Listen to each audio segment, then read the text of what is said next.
Our next speakers will be Honourable Peseta Lotu, Minister of Pacific Island Affairs, followed by His Right Honourable Minister, Prime Minister John Keys of New Zealand. Thank you.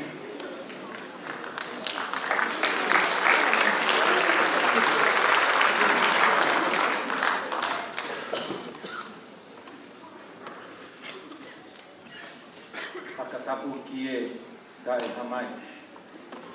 Whakatapu ki e moaki lea.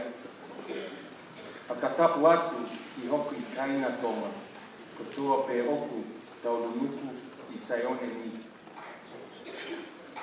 Ka taha mua moau ki o whakamalumalu atu e nā ahi tala whakatapu pua osi ono pai. Your Royal Highness, President Finau, our Prime Minister, other ministers, my fellow MP, Alfred Naro, Lisa, and all our gathered guests, especially our youth here today. It's great to be here to join you in what is a monumental, apparently an inaugural koiga.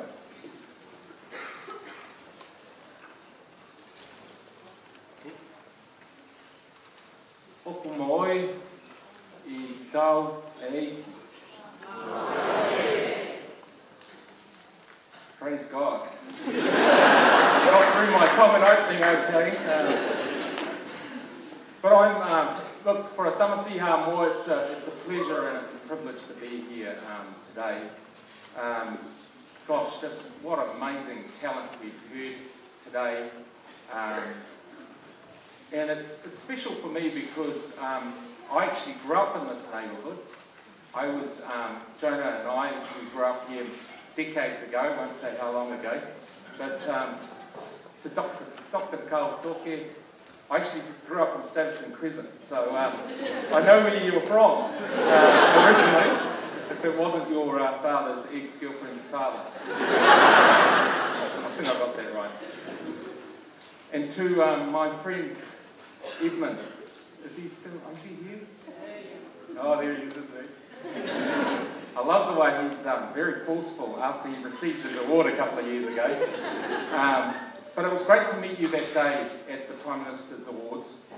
And, you know, when I heard your story about Peter V, I thought it was a Samoan you dropped overboard and he swam to Bavau. And then he eventually ended up in Samoa, and that's probably my relatives.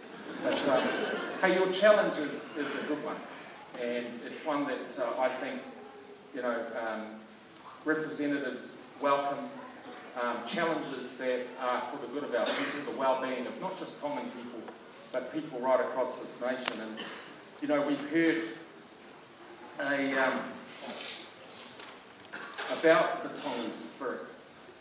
And I was here on September the 5th, I even remember the day, 2011, 5th of September, and we were waiting over at the Methodist Church in Epsom. And many of us, some of you were there, I know, I see you nodding, and just the procession that came up the road that day, the feeling of the support for the Galetani. And it was something, I think, that day that transcended not just sport or rugby, but it transcended a nation, and I think those that watched on TV and saw the outpouring of joy and of you know, great community spirit that came with your rugby team coming to these shores. And I can safely say, as a Samoan between these four walls, that you outdid the Samoans in your welcome. And your brass bands, I mean, outdo our brass bands, because we don't have any, of course. But the music today has been wonderful. Well, today really is about our youth. And it does take me back to my days of growing up here in Māngu. And it was about school, it was about church, it was about playing sports, whether it be rugby, league, netball, marbles. I think we, you know, we didn't have Facebook, Twitter and Snapchat that all you youth have today. I think we sort of had Space Invaders and Gallagher and we played bull rush. Those types of things were really important to us as kids. But some of the things were the same. Some of the things were the same. The expectations of our parents And I know I see parents and grandparents here today that have the same expectations of you as our youth that my parents and my grandparents had growing up in this suburb. It was about our faith in God. And I don't think there's one speaker that hasn't got up here and talked about our faith in God. And may you treasure that and hold that tight in whatever you do as youth and as you go forward. It was also about the strength of our culture, the whakatonga or the Samoa or the Cook Island culture, and the family values that go with that. And this week, of course, you've heard how Tongan Language Week will be celebrated, and Tongan wisdom that is passed down through the ages, through our ancestors, to you here today. I can tell you there has been so much wisdom spoken today. Far be it for me to add to what has already been said, but it has been extremely impressive. And it's the things, I suppose, that have always made us strong as Pacific. You see, in my work as Pacific Island Minister of Pacific Island Affairs, I've gone across this nation talking to Pacific peoples, and I've met Tongans in Invercargill, in Napier, in Nelson, Christchurch, Hamilton.